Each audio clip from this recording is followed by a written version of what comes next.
Hello everyone, কেমন আছো সবাই? আশা করছি সবাই ভালো আছো। তো এটি হচ্ছে আমার সরস্বতী পুজোর দিনের ভিডিও। তো এই কদিন আমি এতই ব্যস্ত ছিলাম যে আমি কোনো ভিডিও এডিটিং বা পোস্ট করতে পারিনি। তো সকাল সকালেই সবাই চলে এসেছিলো আমাদের বাড়িতে আমার কাছে শাড়ি পরতে। আর ও হচ্ছে আমার ভাগ্নি, ও নিয়ে এসেছিলো একজোড়া মেখলা চাদর। তো মেখলা চাদরের কালারটা ভীষণ সুন্দর ছিল। আর ওকে দেখো পরার পরে কতটাই সুন্দর লাগছিল। তো আমি শুধু ওদেরকে শাড়ি আর চাদর, মেখলা চাদরই পরাচ্ছিলাম। ওরা নিজে নিজেই সাজছিল, কারণ আমার একদমই সময় ছিল না ওদেরকে সাজিয়ে দেওয়ার। তো সে আমাকে আগের দিনে এসে বলে গিয়েছিলো, তারপরে ওকে আমি 8টার সময় আসতে বলেছিলাম, তো সেই টাইম মতোই ও এসেছিলো। তারপরে ও হচ্ছে আমার ভাস্তি, তো সেও একটি শাড়ি নিয়ে এসেছে, দেখো শাড়িটা কত সুন্দর। তো আমি ওকে শাড়িটা পরিয়ে দিয়েছি।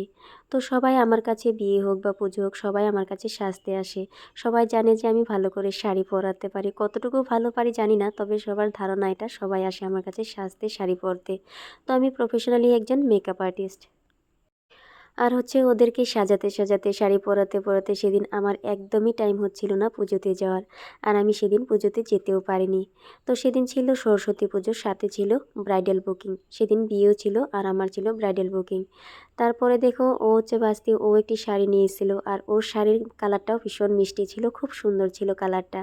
তারপরে দেখো আরও দুজন এসছে, ওরা বসে রয়েছে, ওদেরকেও শাড়ি পরিয়ে দিতে হয়।